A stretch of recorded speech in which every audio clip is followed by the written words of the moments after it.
Um feliz sábado, meu amigo, minha amiga. Mais uma vez, é uma grande alegria, uma grande satisfação estarmos juntos para mais uma recapitulação da lição. Gostaria de pedir a você que se inscreva no nosso canal, né, para que você seja notificado. Toda vez que o sininho aí acionar, você será comunicado das novidades que teremos para apresentar para você. Gostaria de convidá-lo nesse momento a fechar os olhos aonde você está, para que nós possamos falar com Deus. Senhor Deus e Pai, nós te agradecemos o momento especial que estamos vivenciando neste momento de participar junto a essas pessoas maravilhosas de mais uma recapitulação da lição.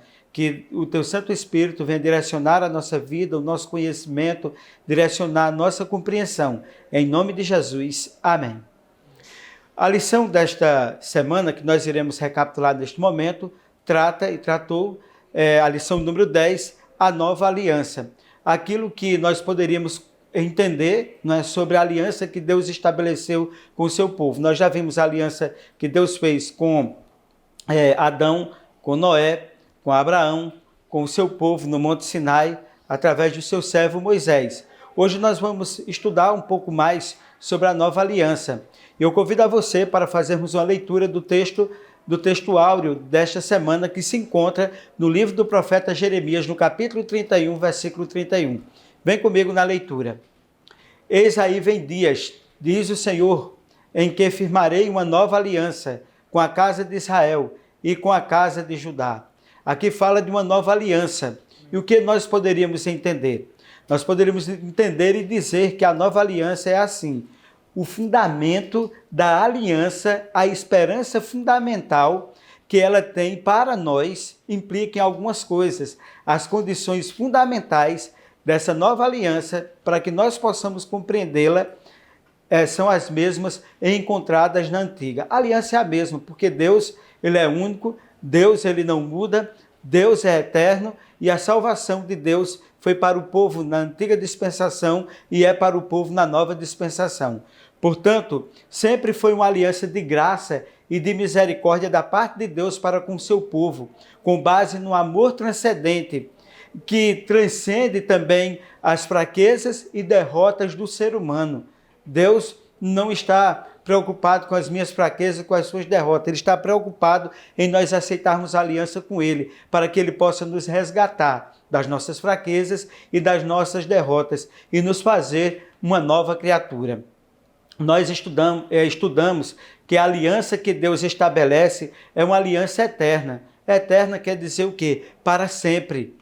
E se é para sempre, algumas perguntas nós precisamos fazer para que nós possamos encontrar a resposta naquilo que nós estamos estudando e naquilo que nós estudamos.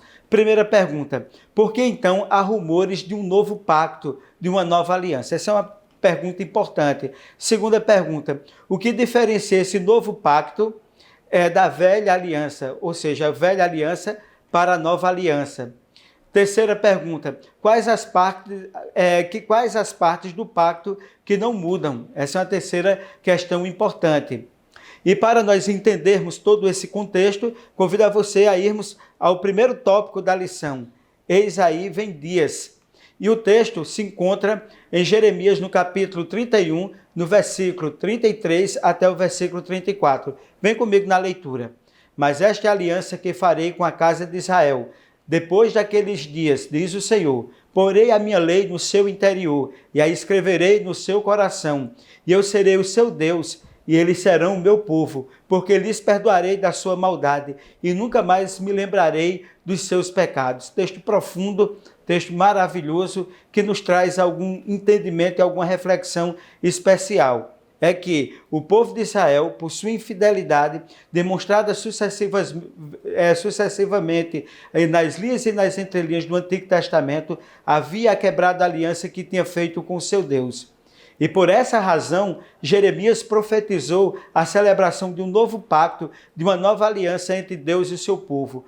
No entanto, tem vários elementos que permanecem inalterados nesse novo pacto, que está em consonância com o velho pacto, que na verdade é o mesmo pacto, que quem não quebra é Deus, quem quebra é o ser humano. E quais são esses elementos que permanecem inalterados?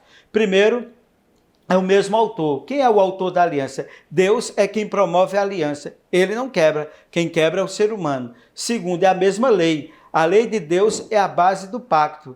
E terceiro, é a mesma base, baseado no perdão, na misericórdia e no amor de Deus. Esses três elementos são fundamentais. O mesmo amor, a mesma lei e a mesma base, para que nós possamos compreender que essa aliança ela tem uma base sólida, porque ela veio de Deus para o homem.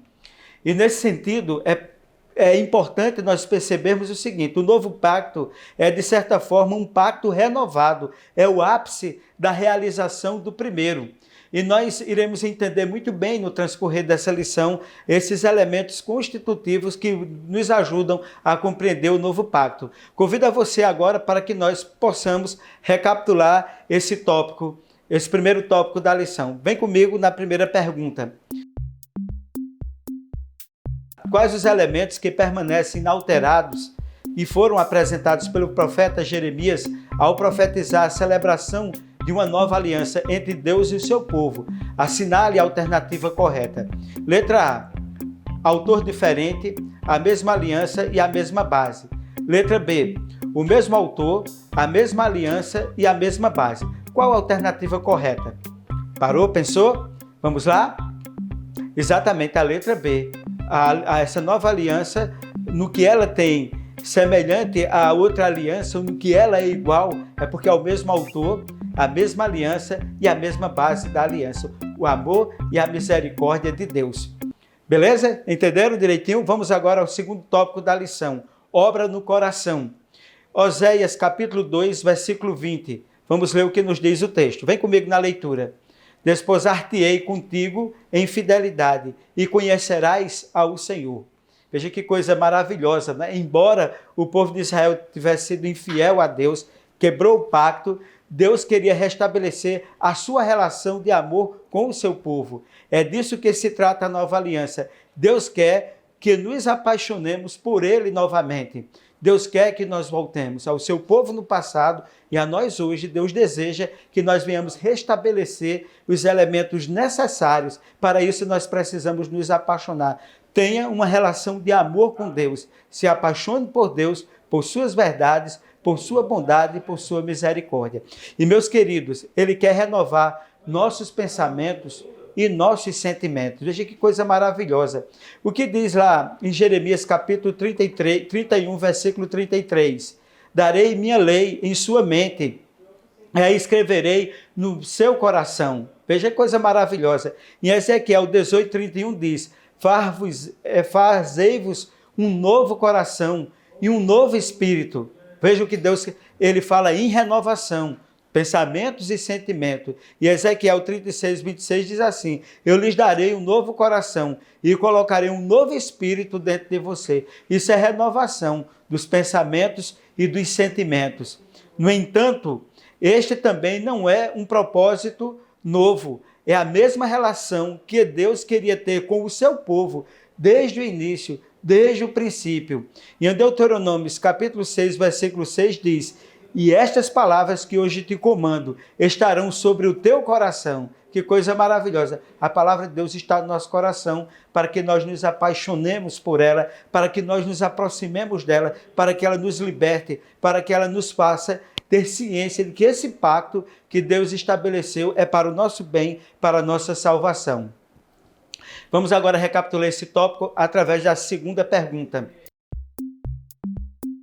O que Deus deseja renovar com a nova aliança? Assinale a alternativa correta. Letra A, pensamentos e sentimentos.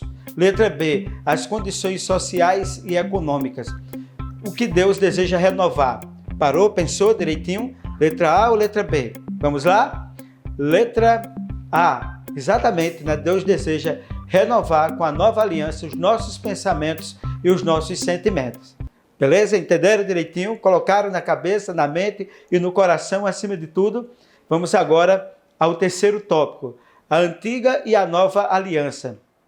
Convido você a ler comigo Isaías capítulo 56, versículo 7. Também os levarei ao meu santo monte e os alegrarei na minha casa de oração. Os seus holocaustos e os seus sacrifícios serão aceitos no meu altar, porque a minha casa será chamada casa de oração para todos os povos. Coisa maravilhosa, né? O desejo de Deus de ampliar a sua mensagem, de ampliar o seu pacto. E, portanto, meus queridos, no coração da aliança de Deus com Israel, havia um propósito definido e definitivo: estender a todos os povos o convite para participar das promessas divinas. Eu e você, quando nós recebemos a mensagem, nós não devemos ficar estáticos, guardar a mensagem só para a gente. Não, a gente deve fazer com que essa mensagem chegue até outras pessoas. Aquilo que é bom, a gente divide, a gente vai compartilhar. Se você se apaixonou pela verdade de Deus, por aquilo que Deus fez em sua vida, então é o momento de você compartilhar. Foi assim para o povo no passado e é assim também para o povo de Deus no presente. E, portanto, em consonância com Romanos capítulo 3, versículo 21 e 24, no novo pacto, esse propósito também ele não muda. A graça de Deus, através do sangue de Jesus, permanece disponível para todos que receberem, para todos que querem fazer com que isso seja uma verdade na sua vida, na sua existência, no seu pensamento e no seu testemunho pessoal. E dessa forma, os judeus que aceitaram Jesus, abraçaram a nova aliança e formaram o coração da igreja primitiva para que, através disso aí, ele se tornasse aquele núcleo que foi exatamente aqueles que propagaram as mensagens daquilo que Jesus Cristo veio e pregou, daquilo que Jesus veio e fez. Porque Jesus ele veio para libertar, através do seu nascimento, da sua vida, do seu testemunho, da sua morte e da sua ressurreição. Posteriormente, os gentios de todas as nações juntaram-se a esse pacto e foram enxertados no verdadeiro povo de Deus, conforme está estabelecido ali em Romanos capítulo 11, versículo 1 até o versículo 24. Compreendendo isso aí, é importante que nós entendamos isso. A mensagem que nos alcançou, a mensagem que alcançou o núcleo da igreja primitiva, que veio exatamente do povo de Israel, foi o núcleo que aceitou o cristianismo e, portanto, fez com que o cristianismo se tornasse conhecido para todas as pessoas naquele contexto e foram enxertados na videira que era Cristo Jesus. Então, portanto, que Deus nos abençoe na compreensão desse novo pacto, dessa nova aliança estabelecido por Cristo ali quando ele veio a esse mundo. Portanto, eu convido você agora a recapitularmos o tópico número 3. Vem comigo na pergunta. Qual o propósito da aliança de Deus com Israel? Assinale a alternativa correta. Letra A, que o povo de Israel permanecesse exclusivo. Letra B, estender a todos os povos o convite para participar das promessas divinas. De acordo com o que nós estudamos, qual a alternativa correta? Parou? Pensou? Vamos lá? Letra B, propósito de Deus na aliança com Israel era o quê? Estender a todos os povos o convite para participar das promessas divinas. Israel foi e sempre é o povo especial de Deus. Agora, portanto, a aliança divina, o participar da aliança divina, das promessas divinas, era a responsabilidade desse povo para fazer com que os gentios também conhecessem. E nesse sentido, estender aos povos o convite era necessário, foi necessário e será sempre necessário. Vamos agora ao quarto tópico, aliança superior. Hebreus capítulo 8, versículo 6, eu convido você para fazer a leitura. Mas agora alcançou ele ministério, tanto mais excelente, quanto é mediador de uma melhor aliança, que está confirmada em melhores promessas. Veja que coisa maravilhosa, né? Aquilo que estava profetizado, aquilo que estava idealizado no Antigo Testamento se cumpre na pessoa de Jesus Cristo, né? É a mesma aliança. Cristo, ele confirma aquela aliança que já estava estabelecida. E assim, o livro de Hebreus explica como a profecia da nova aliança em Jeremias capítulo 31, versículo 31 até o 34 foi cumprida na pessoa de Jesus, enfatizando a diferença dos dois pactos. E, para tanto, é relevante respondermos a uma pergunta que, sem sombra de dúvidas, nos inquieta, porque a nova aliança ela se tornou melhor do que a antiga aliança. Analisemos bem o seguinte, nesse contexto. A velha aliança mostrou a salvação através de figuras e símbolos. através de todo o ritual que era estabelecido. Na nova aliança, a realidade em si, ela foi mostrada. Jesus morreu por nossos pecados e intercede diante de Deus por mim e por você. Então, qual é a diferença aí? A velha aliança mostra a salvação através de quê? De figuras e símbolos, prefigurada através de tudo que era realizado nos cerimoniais que eram realizados. Portanto, ao Jesus morrer na cruz do Calvário para salvar a humanidade, ele está diante do Pai intercedendo por nós. Não é Pedro, não é Paulo, não é Maria, não é João. O nome é Jesus. A Bíblia diz que só existe um intercessor entre Deus e os homens, Jesus Cristo justo. Jesus confirma, assim, essa aliança. E, portanto, porque as promessas estabelecidas aqui no novo pacto, na nossa aliança, elas são melhores. Então, nós precisamos entender essa questão. Embora a salvação oferecida seja a mesma para quem está no Antigo e para quem está no Novo Testamento, a Antiga foi baseada em uma promessa futura. Tudo que era realizado, a Bíblia diz, era sombra do que haveria de acontecer, enquanto a Nova é baseada numa promessa cumprida. Jesus, em Cristo, ele cumpre essa promessa, e em Cristo Jesus, essa aliança ela está confirmada. Então, portanto, resumindo, para nós fixarmos em nossa mente, quem estava no passado olhava para frente, naquilo que Cristo haveria de vir e fazer. Nós olhamos para trás, naquilo que Cristo fez e realizou. O olhar é o mesmo. Quem estava lá atrás olhava para o futuro, para a cruz. E nós olhamos para trás, para a cruz. Eles olhavam para frente e a gente olha para trás. A direção é a mesma, a cruz de Cristo é a mesma. Convido você agora a recapitularmos esse quarto tópico. Porque a nova aliança é melhor do que a antiga. Assinale a alternativa correta. Letra A. A velha aliança mostrou salvação através de figuras e símbolos. Na nova aliança, a realidade em si é mostrada. Letra B. A velha aliança mostrou salvação através de figuras e símbolos.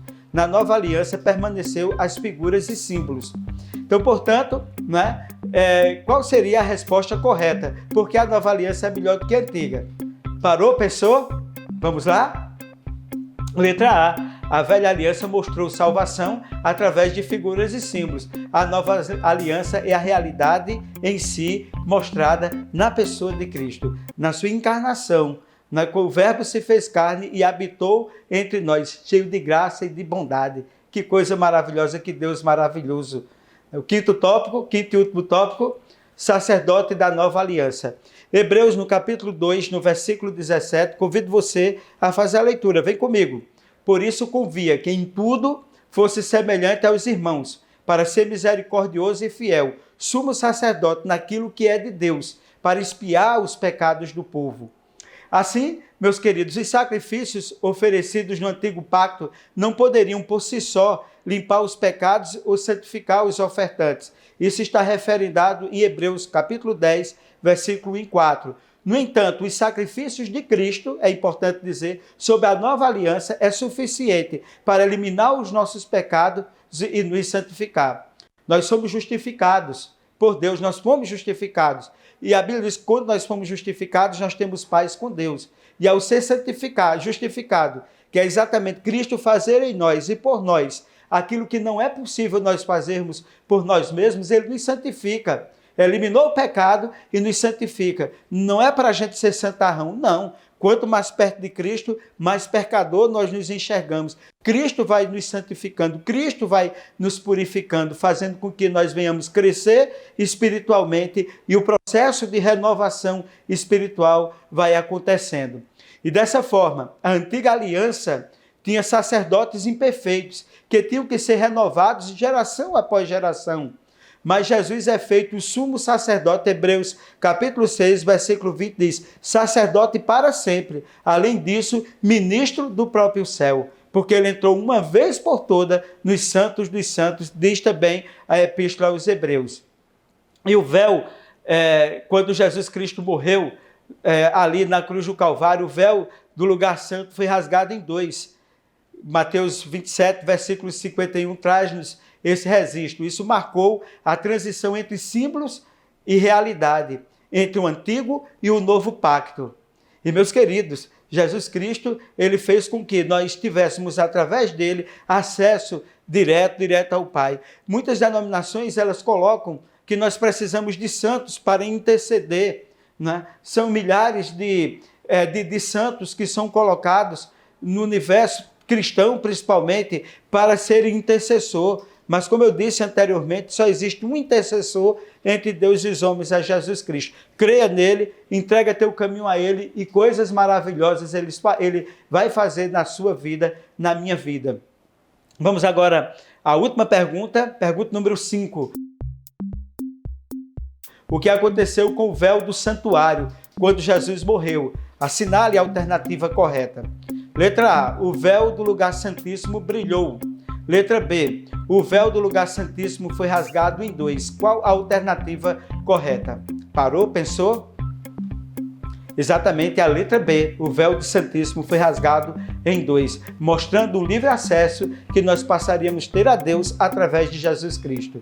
Meus queridos, que bom, que maravilha estar mais uma vez com você estudando a nova aliança, estudando exatamente o papel de Cristo, confirmando a aliança, sabedores todos nós de que aquilo que estava estabelecido no Antigo Testamento era um olhar futuro para aquilo que Cristo haveria de vir e realizar na cruz do Calvário. Todos olhavam para frente, nós olhamos para trás, para a cruz, porque Cristo ele cumpriu a promessa, porque Cristo ele se tornou homem, ele habitou entre nós, ele nasceu, ele viveu, ele testemunhou, ele morreu, ele ressuscitou por mim e por você. E Paulo diz, se Cristo morreu e não ressuscitou, seria vã a nossa fé. Louvado seja Deus por isso, entrega a tua vida a Deus e você faz parte de uma aliança maravilhosa, de uma aliança extraordinária.